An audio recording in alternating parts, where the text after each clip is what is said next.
Coming up next, CityNet 30 takes you downtown for the weekly luncheon meeting of the City Club of Portland. Live weekly coverage of City Club is made possible in part by TCI and is produced through the facilities of Portland Cable Access. Now we join the City Club for this week's program.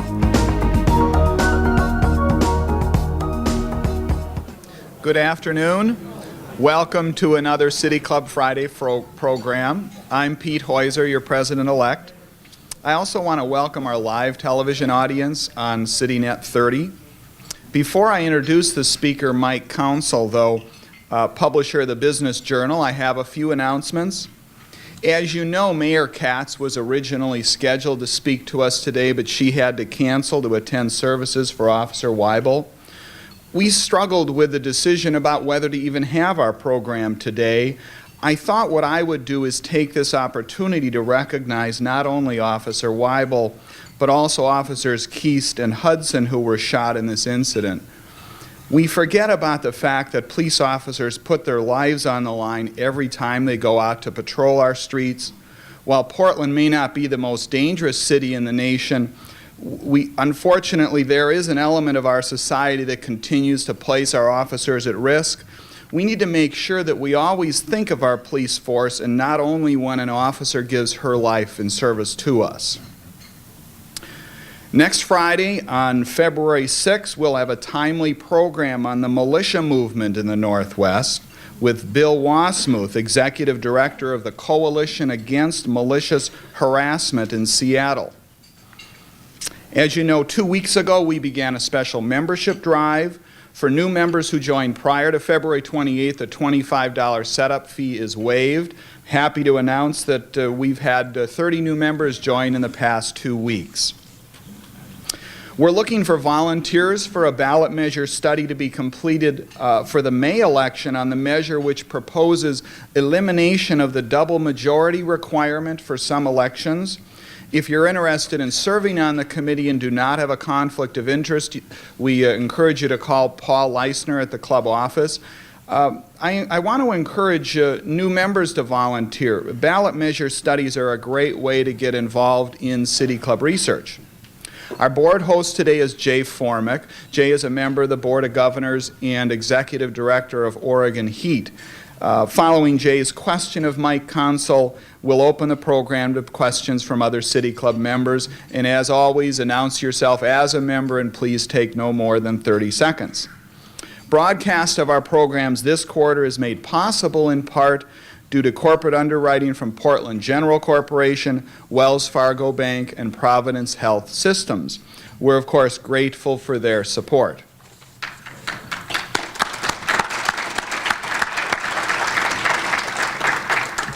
Mike Consol is publisher of the Business Journal, but he's going to speak to us today on information technologies that are changing our lives. I'm very excited to hear Mike speak to us. As a patent attorney, I'm interested in technology, and it's not very often that we seem to have technology speakers. I think a couple of years ago we had Moira Gunn from NPR, so it's a good time to have Mike here. I understand that Mike isn't normally asked to speak extemporaneously, although he agreed to come in on only a couple of days' notice today. Even though Mike is relatively new to Portland, he has become involved in the community. He serves on the board of directors of the Oregon Entrepreneurs Forum and Junior Achievement. Before taking his position on the Business Journal, Mike was editor of the Sedona Times, an alternative weekly in Arizona's metaphysical hamlet of Sedona. Those of you who have been there know what I mean. Later, he was a news desk editor of the Pasadena Star News and then became managing editor of the Los Angeles Business Journal. That stint was followed by his being named editor of the San Francisco Business Times before he moved to Portland to start his present job. Evidently, when he worked in San Francisco, that's where Mike really got to be involved in information technologies. Mike will tell us about his involvement in the rapid emergence of information technologies and the impact of those technologies on our economy and society. Let's welcome Mike Consol.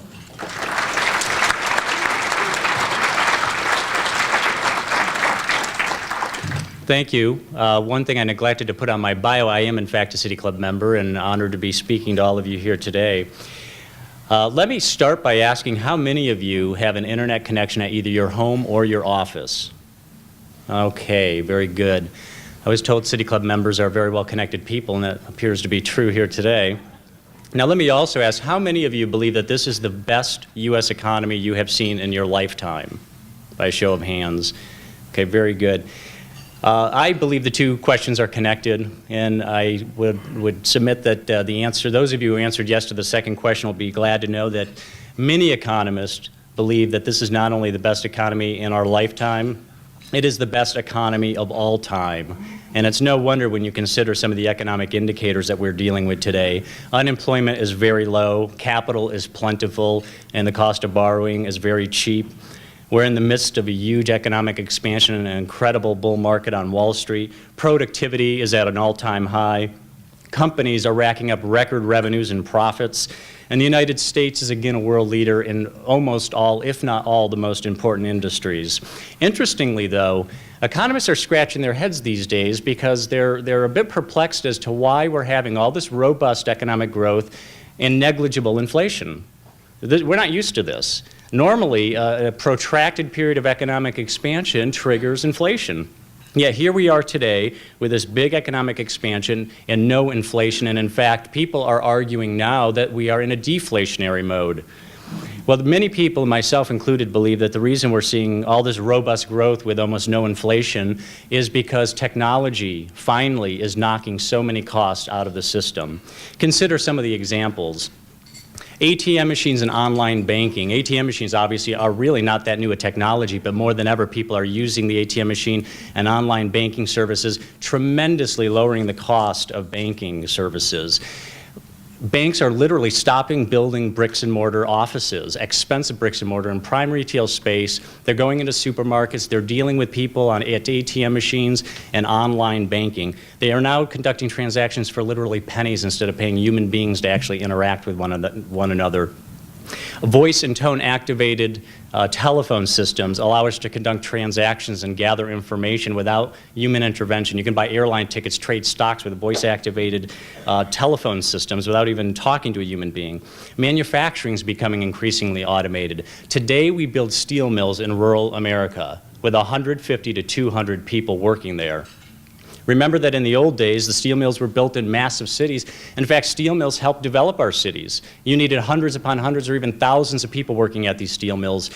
Our cities rose up because of factories like steel mills that required a population base. That's what brought our cities together. And yet today, because of automation, because of information technology, steel mills are being built in rural America with only 150 to 200 people working there. Software companies and other product and service providers are now delivering their services through the internet online with no packaging cost and no shipping costs. And manufacturers are increasingly cutting out the middleman, the retailer, and going direct to consumers. One of the best examples of that is Dell Computer, which sells $1 million worth of computer equipment a day over the internet. Okay, and any of you who have visited the Dell Computer site know that not only do you order the equipment online, but you customize that order. You pick how fast the processor is. You pick the size of the monitor you want. You pick the amount of RAM memory you want, and then that computer is shipped to you. In fact, many futurists argue that while the industrial age was the age of mass manufacturing, the information age is going to be the age of mass customized manufacturing. In addition to that, investors trade $1.5 trillion worth of foreign currencies and $15 trillion worth of stocks worldwide a day because of information technologies. And it's no wonder that the United States is a world leader in the economy again, because not only are we the world leader in producing information technologies, but we're the world leader in implementing those technologies. Consider an example. The United States has roughly 350 installed computers for every 1,000 people in this country. Vis-a-vis the rest of the world, Northern Europe, and, well, let's start with Northern Europe, only 30 to 50 installed computers per 1,000. In Northern Europe, or rather Southern Europe and Industrial Asia, it's only 5 to 10 computers per 1,000. And in the rest of the world, there are only 1 to 3 installed computers for every 1,000 people. It's also important to note that we are the runaway leader in the use of the internet. And the internet is the instrument that has really unleashed the power of computing. The standalone computer of the past, without a network or an internet to connect us to other databases and to other people, is not unlike being the only person on the planet with a fax machine. It's a nifty piece of technology, but if nobody else possesses that technology, it is useless. One of the beauties of technology is that the more people that possess that technology, the more valuable the technology becomes. That's why people talk about a technology economy being an economy of abundance rather than an economy of scarcity. Now, the internet's growth has indeed been astounding. Websites on the internet are grown by 11% per week. Think of any industry you've ever known in your life that has grown 11% per week. America Online, one of literally hundreds and hundreds of internet service providers across the United States, is adding 15,000 new subscribers per month. This despite all the problems, the customer service problems that America Online has had with its customer base. Now, the phenomenal expansion of the internet has been made possible by quantum leaps in computing power and cost reduction. This is not the first time in human history, though, that we made an astounding leap in technology that really revolutionized our lives. Mentally, if you would for a minute, flash back with me to the 1400s when Gutenberg invented the printing press. We sometimes forget that books used to be handwritten, and when they were handwritten, they were very expensive, and books used to be strictly the province of the rich. Today, well, actually, when Gutenberg invented the printing press in the 1400s, over the next 50 years, the cost of those books declined by 1,000-fold. And suddenly, everybody could afford books. And whether you're rich or poor today, you can afford books. In fact, books are so numerous today, we don't even have any compunctions about throwing them out. When Henry Ford instituted mass manufacturing and management techniques in his auto plant, the cost of a Ford automobile declined from just under $10,000 a piece to just $295 per copy. And the people who worked on those assembly lines and made those automobiles could afford to purchase what they produced, and it was a great time in this country. Now today, it is information whose cost has been dramatically slashed. In fact, over the last 25 years, the cost of moving a byte of information around has declined on the order of 10 million-fold. Never in human history has anything declined in price that quickly or that deeply. By way of analogy, that would be tantamount to buying a brand new 747 Boeing jumbo jet for the cost of a men's dress shirt. And given what the semiconductor industry already knows about the technology that we have in the works, we're going to witness another 1,000-fold cost plunge during the next 5 years. Let's take a moment, let's put this in context, take a moment to review the evolution of the computer. The computer was introduced in April 1954 by both IBM and Sperry Univac. These machines were gigantic. The first buyer was the Internal Revenue Service. The first computers weighed 13 tons. They were 18 feet long, 9.5 feet tall. You had to run coolant through them in order to keep them from melting down. It took an army of programmers to reprogram them. By contrast, today's computers are vastly more powerful. They sit on a desktop or on a laptop or on a palm top. And they outsell television sets. Back when IBM introduced the first computer, Thomas J. Watson, their chairman, made this remarkable statement, and I quote, "I think there is a world market for computers of about 5. Last year, we sold 80 million personal computers. Experts say that by the year 2000, we will eclipse the 100 million unit mark. The reason that the power of computing has come so far has to do with an engineering principle referred to as Moore's Law, which no doubt some of you are familiar with. Moore's Law holds that every 18 months, the cost of a microchip plummets by 50%, and the number of transistors you can pack on that microchip doubles every 18 months. So consider that in 1971, when Intel invented the microprocessor, it had 23,000 transistors on it. Today's state-of-the-art Pentium 2 is host to 7.5 million transistors. It carries out 588 instructions per second. At this incredible pace, following Moore's Law, projecting it out to the year 2011, we will have chips the size of a postage stamp with 1 billion transistors on it, carrying out 100 billion instructions per second. That was, however, before Moore's Law was rendered null and void. Some of you may have remembered reading in the newspapers a handful of months ago that Intel engineers said we have discovered a breakthrough. And we can now double the number of double the number of transistors on a processor and have the cost of that processor every 9 months rather than every 18 months. So think about the evolutionary track of computing and how fast it's moving, and now think about that speed doubling. Very exciting and very scary.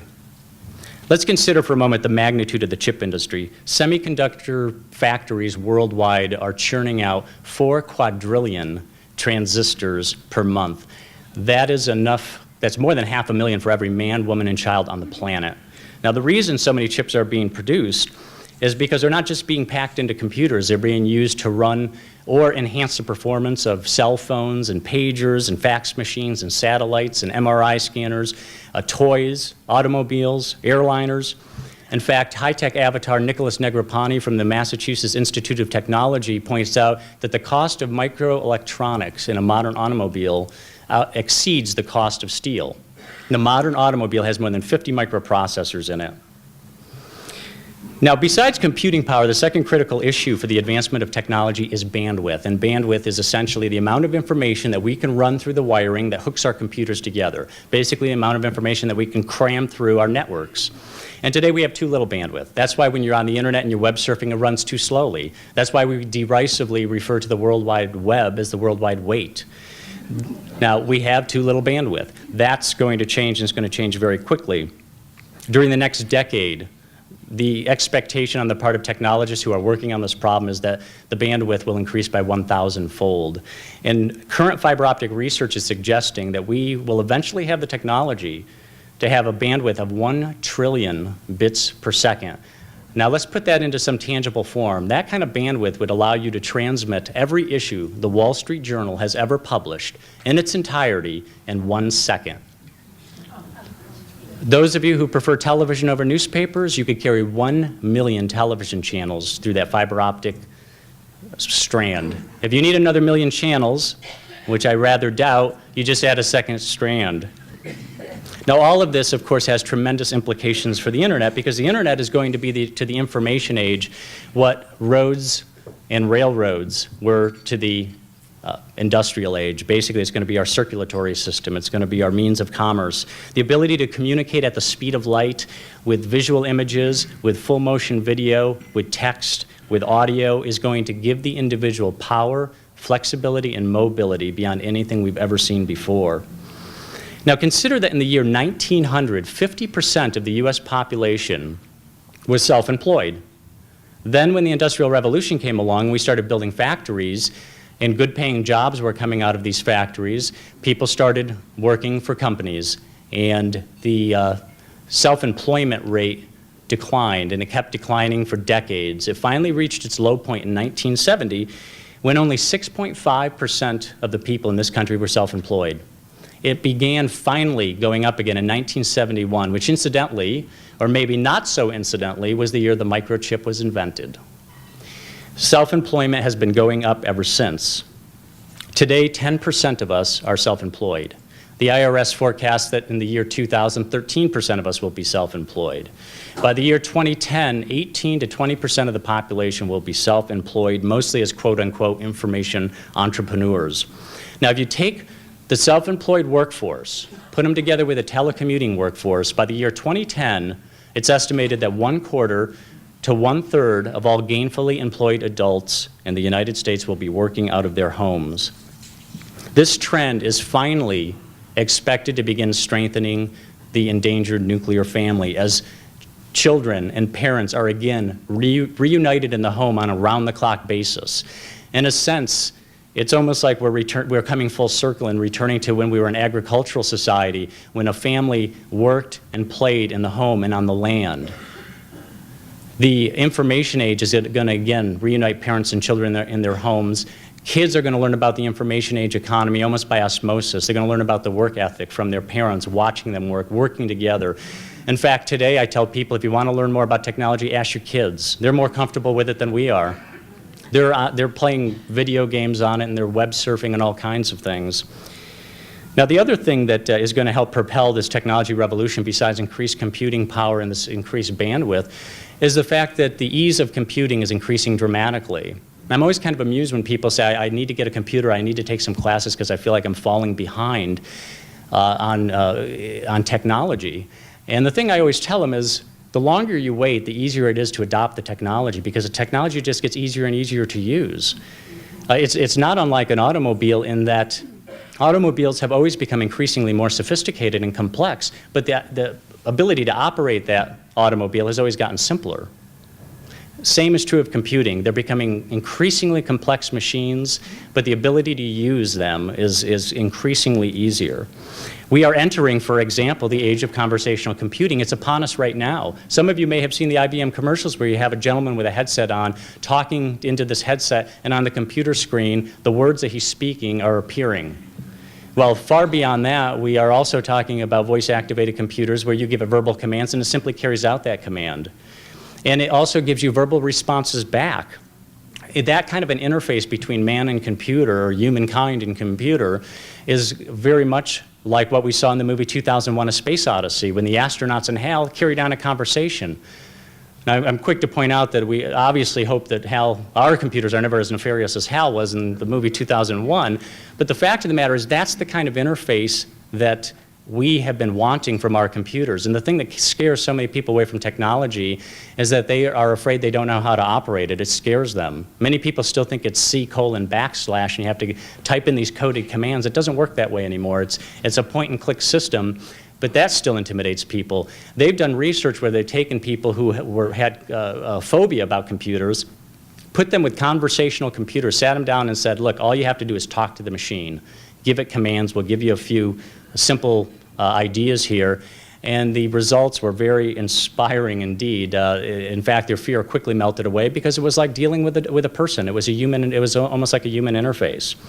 That's going to help propel more widespread use. And in fact, conversational computing is almost essential if we're going to export this computer revolution the way we would like. The Chinese alphabet contains 5,000 characters. Is anybody going to develop or work with a keyboard with 5,000 keys on it? I don't think so. So in order to really make this thing happen in a country like China, and again, we have a tremendous interest in making sure that China adopts this technology, because the economy of abundance is, like I said earlier, we want every man, woman, child on this planet to be connected. The more inclusive we are in the technological economy, the more wealth we create. Unlike the industrial economy, where hoarding or an economy of scarcity, you could actually make more money by cutting people out. That's not the way it's going to be in the information age. You need to include people. That's why people talk about this dawn of the new age, not to flash back to my Sedona, Arizona metaphysical days or anything like that, but that's why people are so optimistic about this new economy. Another aspect of the of interface with computers that are making it them increasingly easier to use and also just making it more valuable to us is desktop video conferencing. Again, this is a technology that's here today. Not in widespread use. It's still expensive. It's still a rough technology.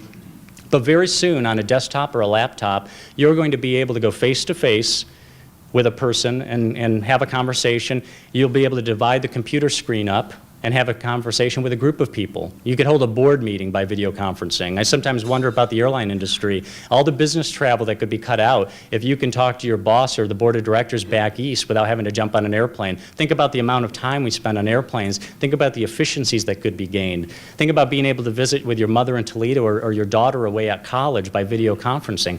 Think also about the fact that automatic language translation software is also in the offing, which says to me that I can speak in a computer on one end, video conference with a man in Japan who does not speak English and I don't speak Japanese, speak English into the system, and it comes out Japanese on his end in real time.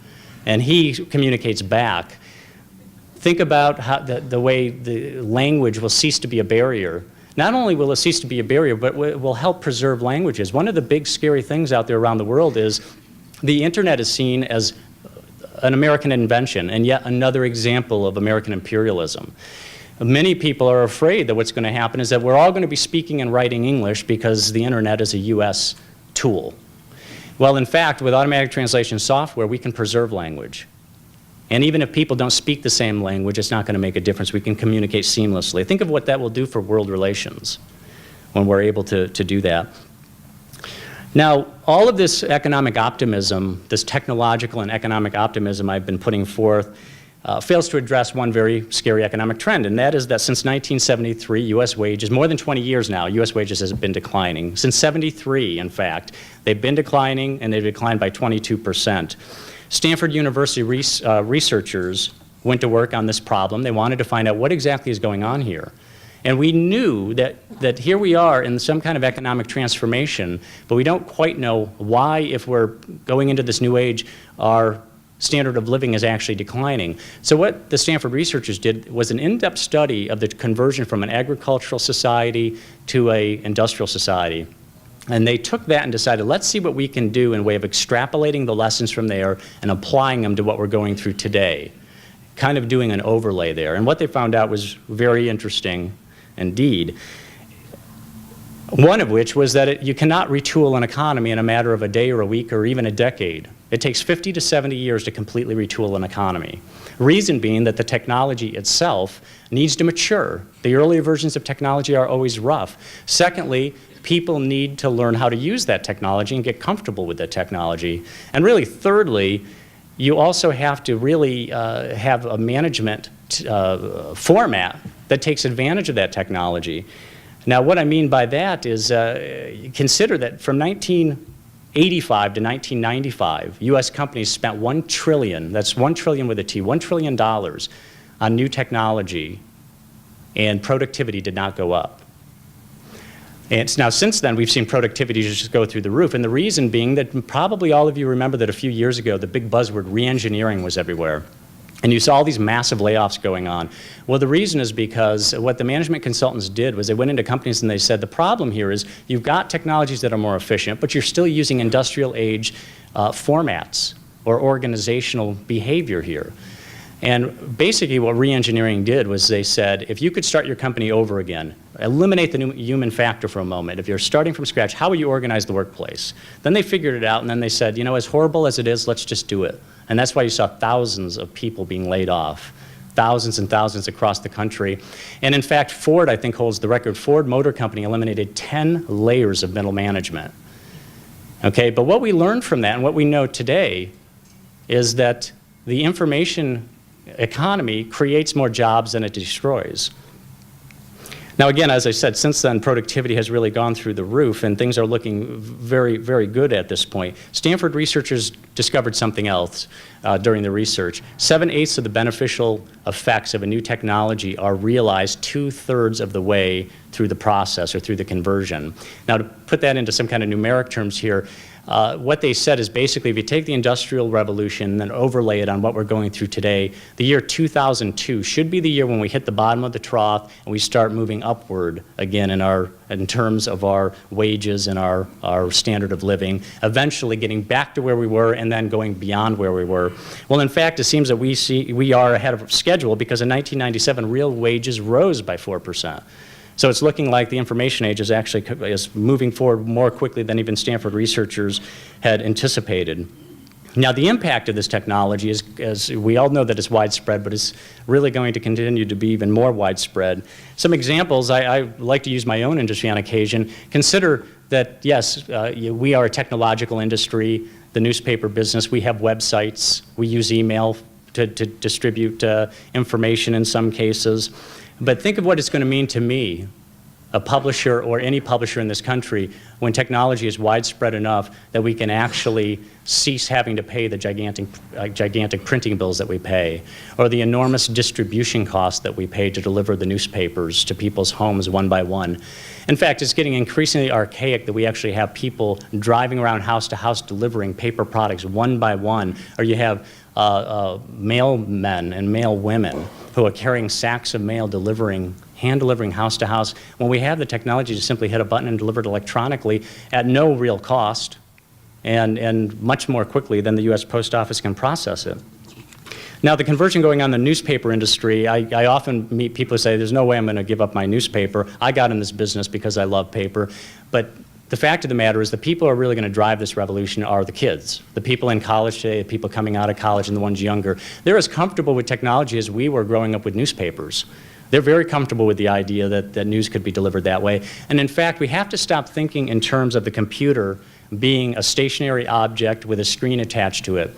Because the screens of tomorrow and the interfaces of tomorrow, you're going to see flat panel displays that hang on walls like paintings, large format, or using smart materials, actually having an entire wall be a display in your living room and being able to divide that screen up into several different sub-screens so that your kid can be playing a video game, your wife can be researching a paper, and you can be doing the banking on separate screens.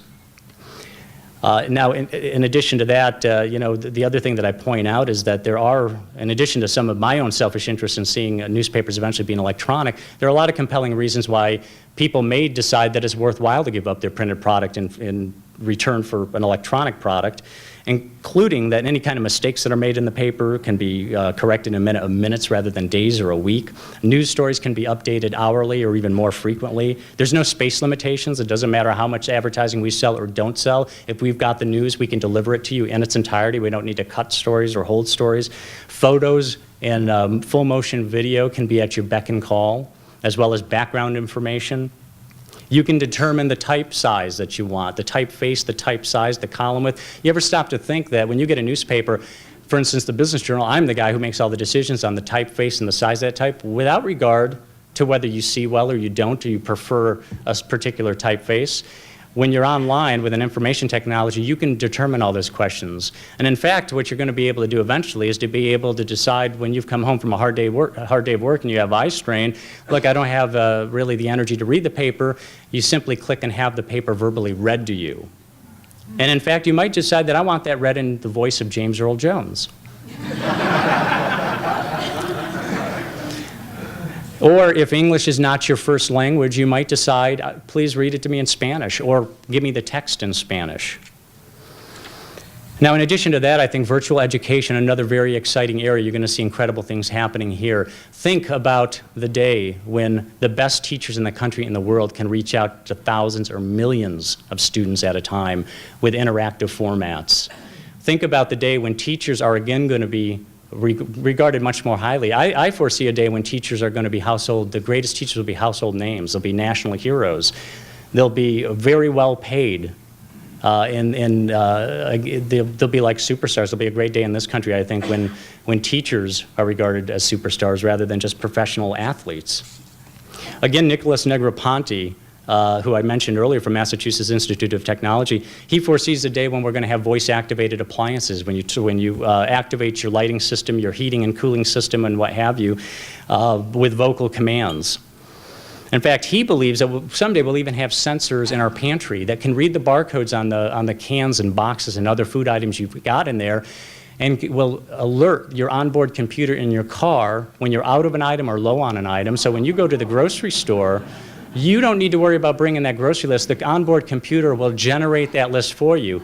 That is assuming you don't make the decision to give it a command to simply transmit the information to your virtual grocer, who at an appointed time each week fulfills that order.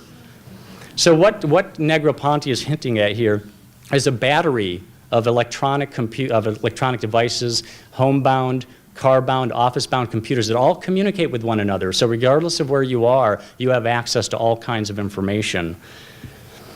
Now, the pharmaceutical industry, another industry that is being revolutionized. Molecular modeling on computers speeding the development of new drugs. One of the most exciting developments I hear about in the pharmaceutical industry and the biotech industry is an instrument called the biochip that's being developed right now, which allows you to take a piece of an individual's genetic material, say a drop of blood, you put it on the chip, and it instantaneously tells you what the affliction is, or what the diseases the person is suffering from, because it's encoded with all the information that we've ever accumulated. Not only that, but people believe that the biochip will eventually be able to give a full genetic profile of the individual. We'll be able to tell you if you have a particular gene that makes you susceptible to heart disease or cancer. And these chips would be disposable. You throw them out and you pull out a new chip for the next person. Right now we run batteries of tests, expensive tests that are unpleasant for us, and we can't really afford them to begin with, to do what the biochip promises to do at a very low cost and instantaneously on a doctor's visit. And I believe that eventually, in the next 10 to 20 years, information technologies is finally going to make that long U-turn where healthcare costs, instead of escalating and escalating like we've seen for decades, is finally going to start turning downward, and we're actually going to see declining healthcare costs because of information technologies.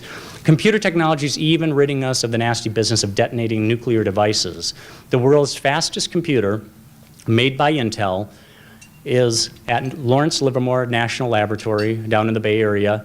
It carries out 6 trillion computations per second, and they use it to simulate nuclear blasts so that we don't actually have to blow up nuclear devices. So truly, my argument is that we are being swept into what futurist Alvin Toffler has called the third wave. The first wave being the agricultural revolution, when mankind learned to live off the land. The second wave being the Industrial Revolution, when we learned how to put factories together and gave rise to our great cities. And the so-called third wave is, of course, the information age, and it is going to be, the hallmarks of the information age will be tremendous technological advancements and a tremendous decentralization of business, political, and economic power. And I believe that management consultant and social commentator Peter Drucker was referring to this revolution when he wrote in one of his books, and I quote, "Every few hundred years there occurs a sharp transformation. Within a few short decades, society rearranges itself, its worldview, its basic values, its social and political structure, its arts, its key institutions. 50 years later, there is a new world. And the people born then cannot even imagine the world into which their grandparents lived or were born, or into which their parents were born."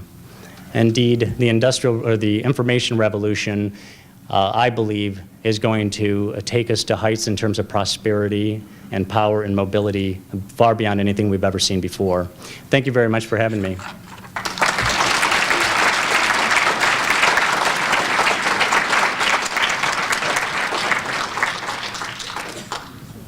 Thank you, Mike, for a very stimulating presentation. I'm very curious, given your vision, the vision that you've presented to us today, what sort of infrastructure should we be building if a third of the workforce stays at home and we have technology that permits us to communicate without actually flying to places? What sort of infrastructure should we be planning? In terms of airline travel, although I think that there is a good opportunity for companies to drastically reduce the amount of business travel, I think that the expanding wealth of people is going to make up for that loss in leisure travel. So I do think that the airline industry probably is going to be in good stead over the long term. In terms of infrastructure, I think we're already seeing that the commercial real estate community is realizing that, in fact, the amount of space companies are going to need in the future is diminishing. Because if you stop and look at it, IBM reduced its office space by, I believe it was 50% in the last, say, 5 to 10 years. There are movements afoot at many companies with office concepts such as hoteling, where you don't actually have your own desk or your own office. You really spend your time out in the field or at home, but there is an office place where you can go to for a client meeting, or if you want to conduct some other sort of business or a meeting with your bosses. But I think that already the real estate community is acutely aware of the diminishing need for office space, because in fact, if you look at the economic expansion we're going through, and even here in Portland, we've seen a lot of economic expansion, and yet comparatively speaking, there has not really been all that much construction going on. I know this, we're now seeing some of that, but I remember the days in LA when there was a tremendous building boom. They still have see-through office towers in downtown, and from what I've been told, from people who are more informed than I am about the real estate business, they are now looking at high-rises in some cities that have problems and talking about converting those into condominiums so that people who enjoy downtown living and want to live in that sort of an environment can do so. So I think you're going to see some conversion into much more mixed-use type environments, but I also think that already the real estate community is putting some constraints on itself based on the fact that, yes, indeed, information technology says we're going to need less office space. And I'll just add one more thing to that. Stop and think about the price competitiveness between companies. If you can cut down the amount of office space that you're occupying, it's a tremendous economic advantage. And not only that, but the amount of turnover and employee satisfaction, the research they've done on this shows that people really enjoy being able to work at home, being able to be with their children, and it gives them the kind of flexibility that we've long wanted and haven't had in the workplace. Hi, Mike. Chris Smith, club member, and I'm a member of the choir. I direct internet strategy for the color printer division at Tektronix, and I didn't have to drive here today from my office in Wilsonville because I was telecommuting from my home a few blocks away in Northwest Portland over an ISDN line. But I want to ask you about the bandwidth part of the problem that you talked about. One of the biggest frustrations for us in creating websites is that we're limited in the kind of content we can put up because we know that even in the business-to-business environment that we're in, the average visitor to our websites has a 28.8 modem. And the custodians of the built infrastructure of communications right now are the local RBOCs. And they seem singularly unenlightened about this revolution that's going on. I had personal experience in that, and that ISDN line I have at home and now treasure so much took 6 months from the date of order to the date of installation. Can you comment on where the RBOCs are in that and why this seems to be such a problem to advance this? Well, to begin with, I never like talking technology with anybody who knows more than I do about it. But I will say that I think the problem is being addressed. From what I understand, US West is going to be putting in some new high-speed hubs in downtown to help deal with that problem. We've seen Bill Gates make $1 billion investment in Comcast because he is trying to rush to market cable modems, which would allow the kind of data to be transmitted and at just blistering speed. And I think as we open up the telecommunications market and more pressure is being brought to bear on various companies to be able to deliver that kind of technology, I think that the pressure is going to be there, and I think it's going to happen much more quickly. I think one of the dynamics at work here is that we're so used to getting things instantaneously, and we're so used to technology advancing so quickly that even as quickly as it is advancing, we're getting frustrated. We want that bandwidth now and today, and I think that that dynamic is at work as well. So I think there's a lot of parties that understand exactly what's at stake here, particularly since they're not going to get the internet commerce and they're not going to be able to do business in this really cost-effective way on a really mass scale unless they can make that internet work faster, run faster, and get to the consumer faster. I'll tell you frankly, for myself, I rarely spend time on the internet because it's too darn slow. You know, when I go on the internet, it's for a very specific purpose, and I go, but I don't spend recreational time on it because I just don't have that kind of time. But you can bet that when they get those cable modems or the higher speed lines, increase that bandwidth, you're going to see me online a heck of a lot more than I am right now. And I'd venture to say every one of you as well. My name is Arnold Kogan, member of the City Club. I appreciated very much hearing your talk today about the information age. The question I want to ask is about the age of misinformation. And I'm sure that it's on many people's minds these days, particularly the last several weeks, as we've seen the scandal out of the White House. And numerous comparisons have been made to Watergate just ages ago, only 25 years ago, how slowly that case unfolded, how quickly this is unfolding. But the question I have has to do with how quickly misinformation seems to move. And part of it, I guess, is the responsibility, or at least the fault, of technology, where hearsay, rumor, gossip, suddenly, after rerouting itself several times through the system, begins to masquerade as fact and as honest or at least credible reporting.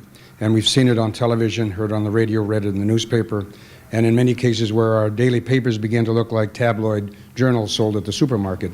And so the question I have is, how do you, as a member of the responsible press, guard against this problem of screening out misinformation or information that may sound good, may titillate, may make even pretty interesting reading, but is not really does not really deserve to be published in a responsible either television program or responsible paper. Mm-hmm. Yeah, the news media is under tremendous pressure these days to be first with this stuff. I don't blame technology. I point the finger at my own industry. We were talking about that up here, in fact, before we got started.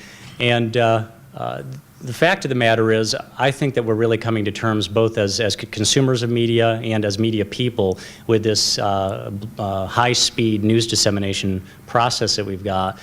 The good news is, yes, we get information very quickly. The good news is that when a massacre happens in Tiananmen Square, the whole world gets to see it, and it puts a chilling effect on any future instances of that sort. The bad news is that there is a lot of irresponsible news dissemination going on, some of which, I'll tell you a little story here. You know what Microsoft Corporation does? When a story is written by the news media, it ends up in a database that is accessible by anybody who wants to pay for that database. Lots of other newspapers can pick that information up because we work in that way a lot, looking at what's already been printed. As soon as an error occurs, Microsoft calls that newspaper and gets it corrected immediately because it will replicate so fast, it's incredible. Suddenly, papers all over the country and the world are picking up the same error. So it's incumbent on us to do a lot more fact-checking before we pass that stuff off as factual. But this whole thing has been a travesty with the President Clinton and Monica Lewinsky affair, in that the news media has been jumping the gun tremendously. I think in the end what we're going to find out is that the news media is going to suffer such a loss of faith, even more so than we've seen to date, that suddenly they're going to eventually be placing a higher priority on not being first but being right and being credible. And so we're still kind of feeling our way through this thing. And it's one of the things that I'm really happy about is being in the business arena and being a weekly publication. We really don't operate in that arena, and we're lucky that way because we'd be under the same kind of pressure and have that same temptation. But yeah, it's just going to take time, I think, and what people really have to impart to the news organizations is it's not being first that matters most, it's being right. David Olson, a City Club member. In my other guise, I also do cable regulation technology issues for local government. I want to echo what Chris said about end-use infrastructure problems. There's problems in getting wonderful technology into the infrastructure and to the end user, which is exactly why you don't spend much time on the internet. And Oregon is a very highly penetrated computer state. We have a lot of computers here, but very underutilizing in internet because of that. I have a different question I'll try to phrase briefly, and that is, I don't know if you saw the piece in the New Yorker last week called The Digital Bubble. I didn't. Comparing the current obsession and the current enthusiasm for technology to tulipomania in Holland several centuries ago, about the mania for all things digital and all lives changing and investment things being built up. The argument was, well, it's a digital bubble because most of the journalism is being given away now on the internet. New York Times, Wall Street Journal, other folks are giving away the product because they can't sell it, or they're selling it in a very limited extent. Microsoft's just going to begin charging for Slate magazine. They have no idea if they're going to make any money off it. And there's a tremendous wave of enthusiasm for this commerce. But in the real world, real people, because of the human factor, like to talk to a bank teller. A lot of real people like a workplace that is different and away from their family. A lot of real people like real human contact and like to see their family in Indiana rather than have a digital picture of them.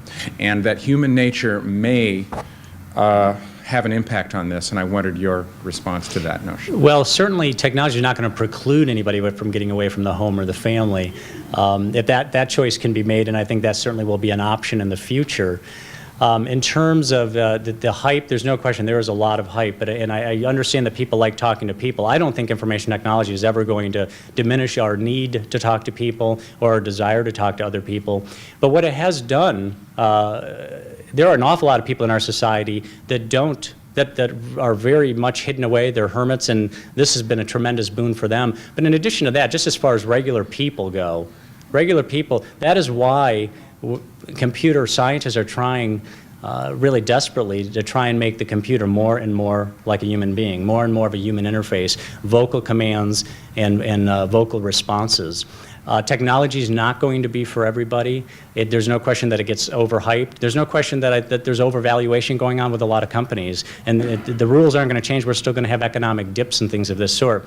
But I do think that the gains that can be made eventually with even virtual reality and all that are going to make it such that people are going to adopt these technologies and are going to embrace them in ways that they've never done before.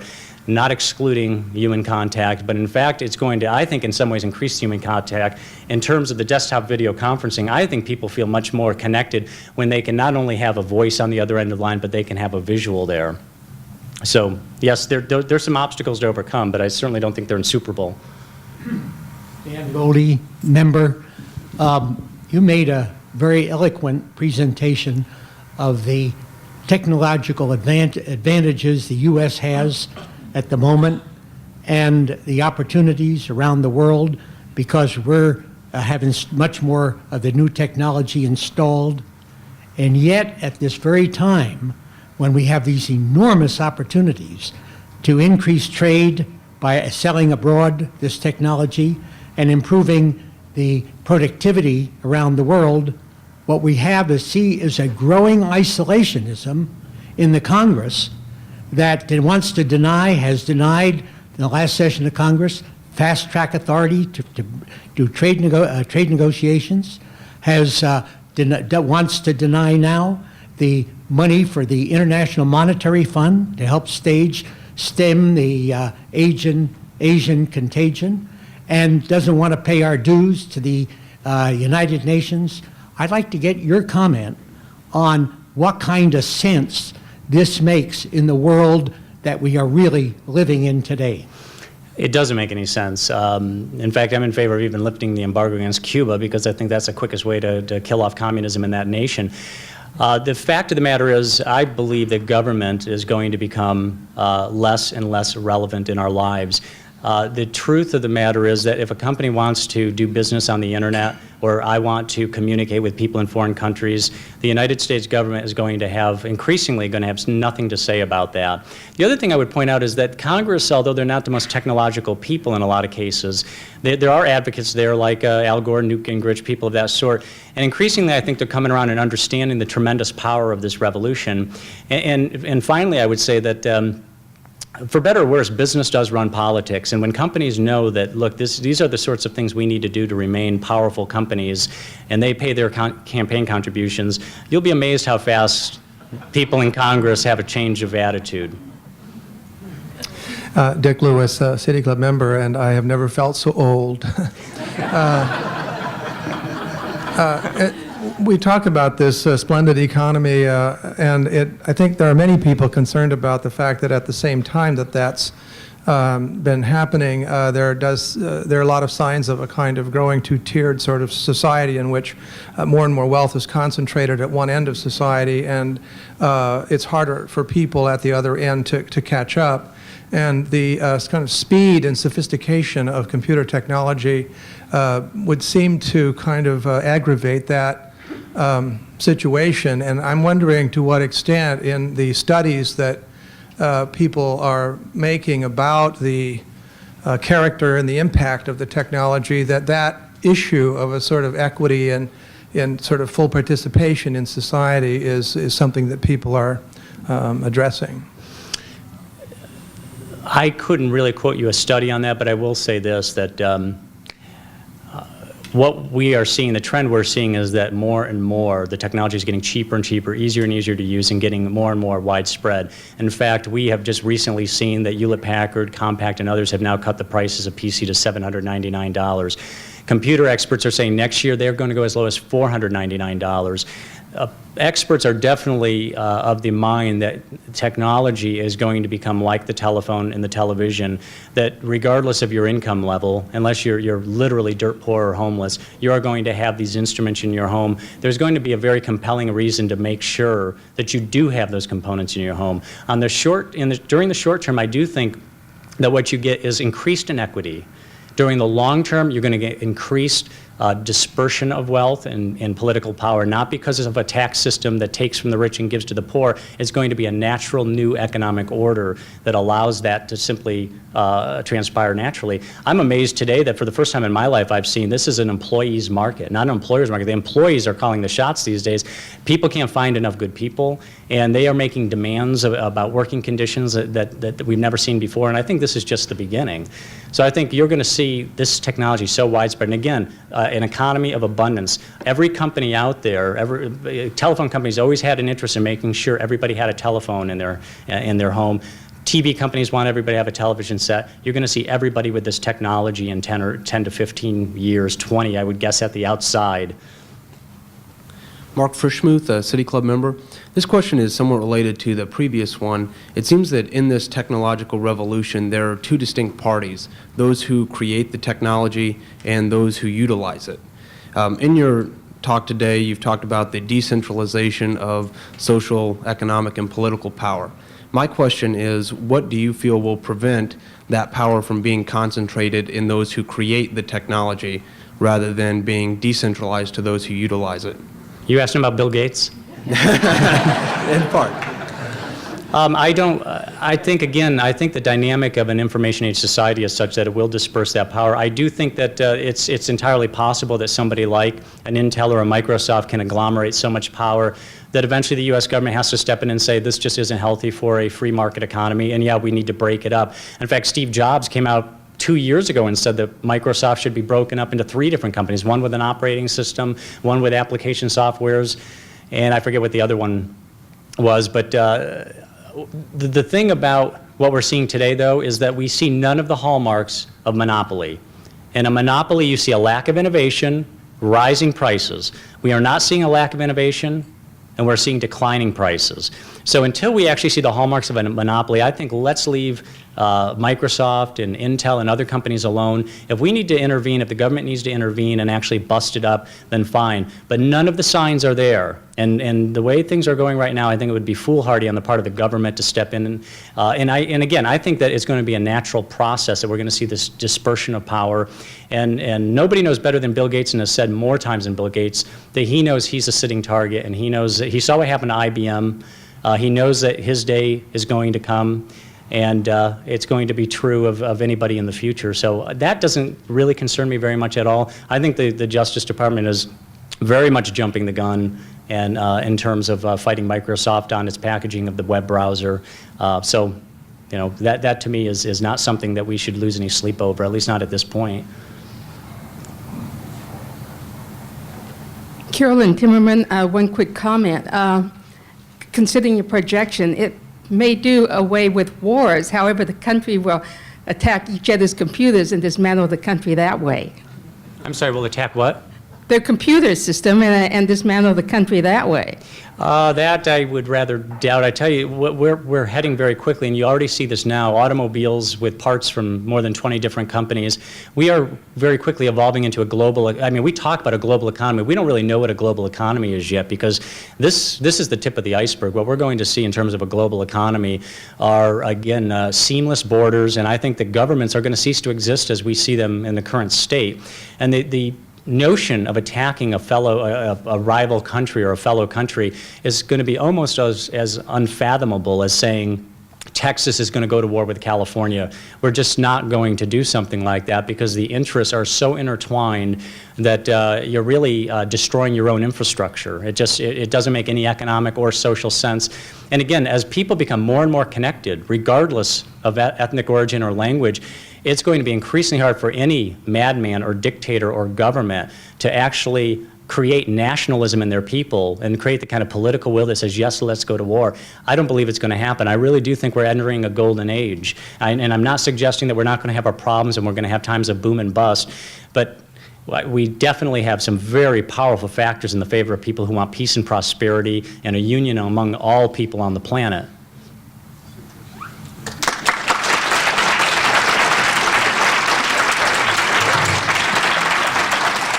Thank you, Mike. I was hoping you might do a demonstration and beam some of us down to Sedona. But thanks for coming today. For those of you who are interested in business and technology, our Business Tech Issue Committee is having a Science Breakfast series that is going to have Science Breakfast every month beginning in March. So watch your City Club bulletins for that. Thank you for coming today.